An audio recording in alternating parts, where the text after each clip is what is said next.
Hello students. आज हम class 10 के चैप्टर 1 के एग्जाम्पल नंबर 5, 6 और 7 करने वाले हैं। पिछले कुछ वीडियोस में हमने चैप्टर 1 कंप्लीट कर लिया। ये चैप्टर 1 का लास्ट वीडियो होने वाला है। इन सभी वीडियोस की मैंने एक प्लेलिस्ट बना दी है। उस प्लेलिस्ट पर जाकर आप इस चैप्टर के सारे वीडियोस देख सकते हैं और कहीं पर भी आपको कुछ भी समझ में नहीं आता है तो पूछ सकते हैं। वैसे मैंने इन सभी वीडियोस में चैप्टर 1 को बहुत ही अच्छे ढंग से समझाया है। तो चलिए शुरू करते हैं। एग्जाम्पल नंबर 5 क्या है? सिद्ध कीजिए कि √3 एक अपरिमेय संख्या है।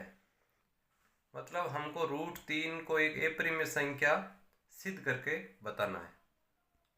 तो √3 को एक अपरिमेय संख्या सिद्ध करने के लिए हम सबसे पहले मान लेंगे कि √3 एक परिमेय संख्या है। सबसे पहले क्या करना है, हमको मानना √3 एक परिमेय संख्या। इसी प्रकार का क्वेश्चन एक्सरसाइज 1.2 में भी था। वहाँ पर मैंने बहुत अच्छे ढंग से समझाया है, वहाँ पर जाकर आप देख सकते हो। माना √3 एक परिमेय संख्या है तो क्या लिखना है? √3 बराबर परिमेय संख्या को कैसे लिखते हैं? P/Q के रूप में लिखते हैं, जहाँ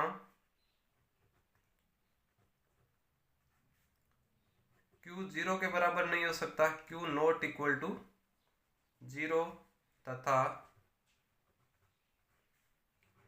P और Q पूर्णांक है। P और Q क्या होना चाहिए?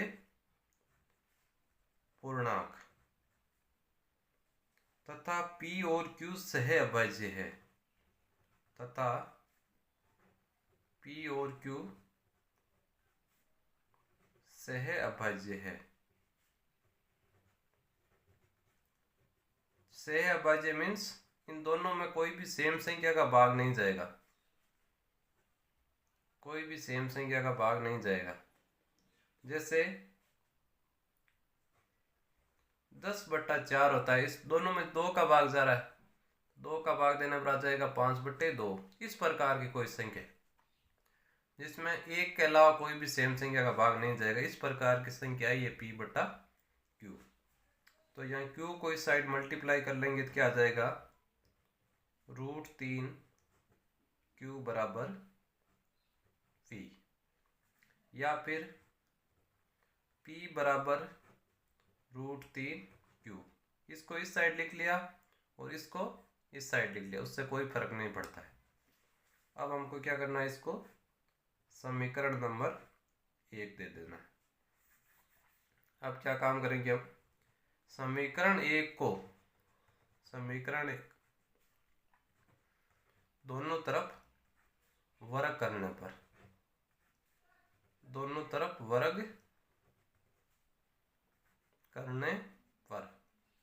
तो वर्ग करेंगे तो क्या आ जाएगा? P² बराबर √3 का अगर वर्ग करेंगे तो क्या आ जाएगा? 3, और Q का वर्ग करेंगे तो आ जाएगा Q²। P² बराबर 3Q²। जब वर्ग करते हैं किसी रूट की संख्या का तो उसका रूट हट जाता है। 3 यहाँ गुणा में, यहाँ भाग में चला जाएगा। P²/3 बराबर Q²। यहाँ Q² था, Q² बच गया। इसका मतलब P² में अगर 3 का भाग देते हैं तो क्या आता है? Q²। यहाँ पर लिखा हुआ है Q एक पूर्णांक है तो Q² भी एक पूर्णांक होगा। इसका मतलब P² में 3 का पूरा पूरा भाग जा रहा है। तो यहाँ पर लिखना है P² 3 से विभाजित हो रहा है। P² 3 से विभाजित हो रहा है, अतः P भी 3 से विभाजित होगा। P भी 3 से विभाजित होगा। मतलब कोई संख्या का वर्ग अगर किसी संख्या से विभाजित होता है तो वो संख्या भी उस संख्या से विभाजित होगी। मतलब 25 का स्क्वायर अगर 5 से विभाजित हो रहा है तो 25 भी तो 5 से विभाजित होगा। इसी प्रकार कोई भी संख्या का वर्ग अगर विभाजित होता है तो वो संख्या भी उसी संख्या से विभाजित होगी।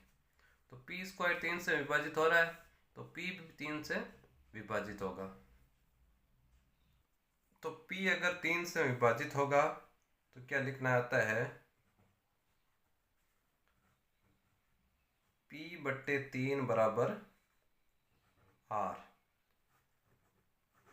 p में अगर p स्क्वायर में अगर 3 का भाग दिया तो क्या आया q स्क्वायर। तो p में 3 का भाग देंगे तो मान लेंगे r आ रहा है, जहां r एक पूर्णांक है।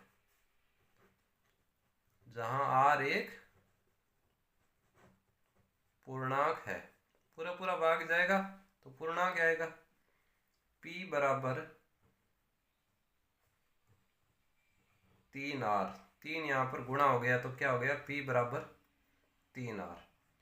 समीकरण 1 से p का मान क्या रख सकते हैं हम। समीकरण 1 में p का मान क्या आया था, √3q। क्या आया था, √3q। तो ये आप यहाँ पर लिख लोगे, p की जगह क्या लिख लोगे, √3q बराबर 3r। यहाँ पर हमने ये कहाँ से लिखा मान, समीकरण 1 से। तो आपको भी लिखना है, हमने ये मान लिखा है समीकरण 1 से। अब वापस से वही काम करना है, दोनों तरफ वर्ग करने पर।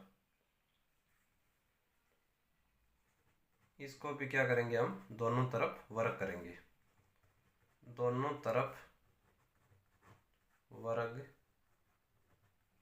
करने पर, तो मैंने बताया था जब रूट की संख्या का वर्ग करते हैं तो रूट हट जाता है। तो यहाँ पर क्या आ जाएगा, 3 q का वर्ग करेंगे तो आ जाएगा q स्क्वायर बराबर 3 का वर्ग हो जाएगा 9 और r का वर्ग हो जाएगा r स्क्वायर। 3q स्क्वायर बराबर 9 r स्क्वायर।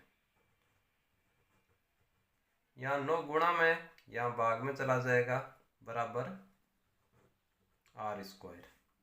3 का भाग 9 में कितनी बार जाएगा, 3 बार। तो क्या आ जाएगा, q स्क्वायर बट्टे 3 बराबर r स्क्वायर।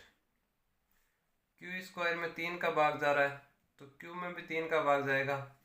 तो यहाँ पर आपको लाइन लिखनी है, क्योंकि q स्क्वायर 3 से विभाजित हो रहा है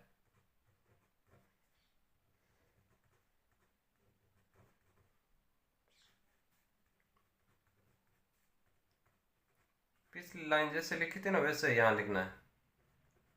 अतः q भी 3 से विभाजित होगा, q भी 3 से विभाजित होगा। अगर q स्क्वायर में 3 का भाग दिया तो क्या आया, r स्क्वायर। तो q में 3 का भाग देंगे तो अलग संख्या आएगी। मान लेते हैं वो संख्या है m। वो संख्या क्या है, m। इसको समीकरण नंबर 3 दे देते हैं।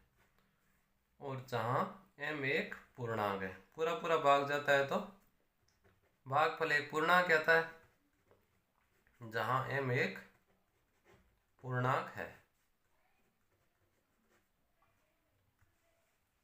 समीकरण 2 में देखो p में किसका भाग जा रहा है, 3 का। p में 3 का भाग देने पर क्या आ रहा है, r।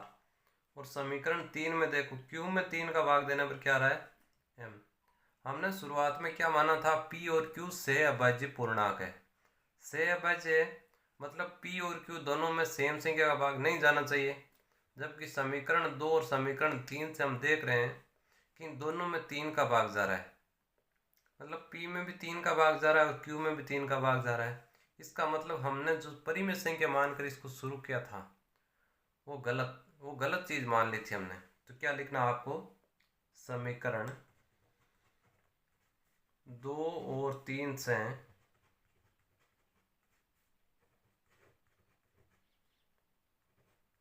ज्ञात होता है कि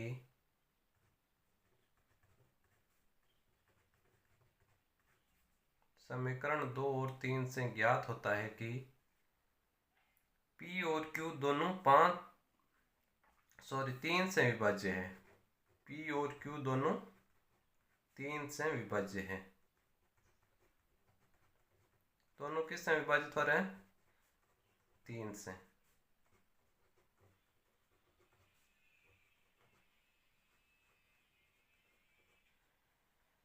अतः हमारी कल्पना गलत थी। यहाँ पे लिख दोगे अतः √3 एक अपरिमेय संख्या है।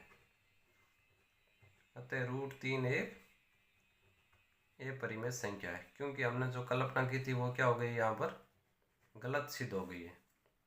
इतना सा काम करना आपको। ये हो गया एग्जाम्पल नंबर 5। नेक्स्ट देखते हैं एग्जाम्पल नंबर 6 क्या है। एग्जाम्पल नंबर 6, दर्शाइए कि 5 माइनस √3 एक अपरिमेय संख्या है। मतलब 5 माइनस √3 को एक अपरिमेय संख्या सिद्ध करना है। तो वापस से वही काम कर लेंगे। सबसे पहले इसको परिमेय संख्या मान लेंगे। माना 5 माइनस √3 एक परिमेय संख्या है। 5 माइनस √3 को क्या मान लिया, एक परिमेय संख्या। तो इसको परिमेय संख्या के रूप में लिखो। 5 माइनस √3 बराबर P/Q, जहाँ Q का मान 0 के बराबर नहीं होना चाहिए तथा P और Q पूर्णांक है। P और Q पूर्णांक है। तो 5 माइनस √3 बराबर P/Q। तो इस P/Q को इस साइड भेजेंगे तो माइनस में हो जाएगा। 5 माइनस P/Q और √3 को अगर उस तरफ भेजेंगे तो क्या हो जाएगा, प्लस में हो जाएगा। ये लेफ्ट हैंड साइड हो गई, ये राइट हैंड साइड हो गई। अब √3 को इस तरफ लिख दो और 5 माइनस P/Q √3 बराबर Q, अगर एलसीएम लेंगे तो 5 गुणा Q माइनस P। हमको पता है कि ये एक पूर्णांक संख्या और ये भी एक, ऊपर वाली पूरी संख्या क्या है, एक पूर्णांक संख्या है और नीचे वाली भी एक पूर्णांक संख्या है। और Q ≠0 हमने यहाँ लिखा ही है।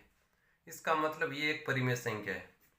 लेकिन हमको पता है कि √3 एक अपरिमेय संख्या है। तो अपरिमेय संख्या और परिमेय संख्या बराबर नहीं हो सकती। आपको क्या लिखना है, हमको पता है कि √3 एक अपरिमेय संख्या है और ये एक परिमेय संख्या है। तो अपरिमेय संख्या बराबर नहीं हो सकती परिमेय संख्या के।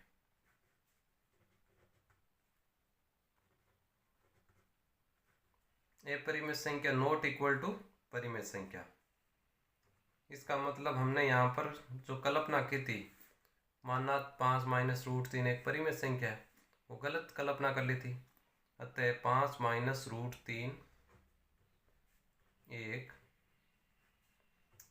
अपरिमेय संख्या है। अपरिमेय संख्या है। तो एग्जाम्पल नंबर 6 इतना ही है। एग्जाम्पल नंबर 7 देखते हैं। एग्जाम्पल नंबर 7 क्या है, दर्शाइए कि 3√2 एक अपरिमेय संख्या है। ये सारे क्वेश्चन सेम ही होने वाले हैं लगभग। सबसे पहले इनको एक परिमेय संख्या मानकर चलना है। मानना 3√2 एक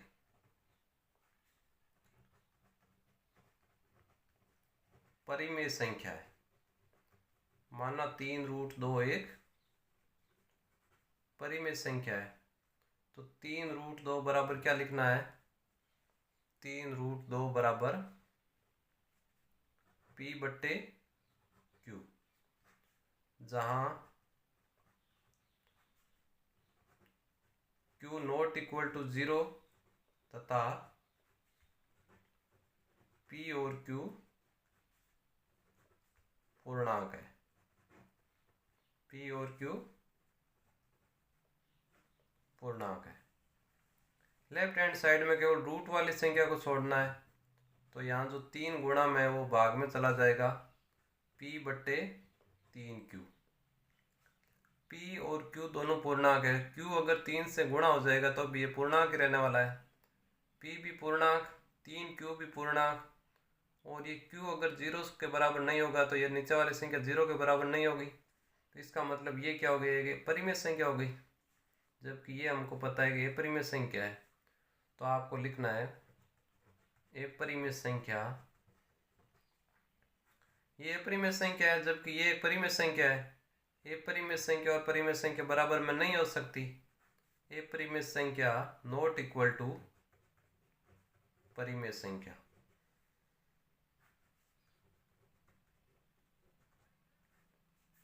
अतः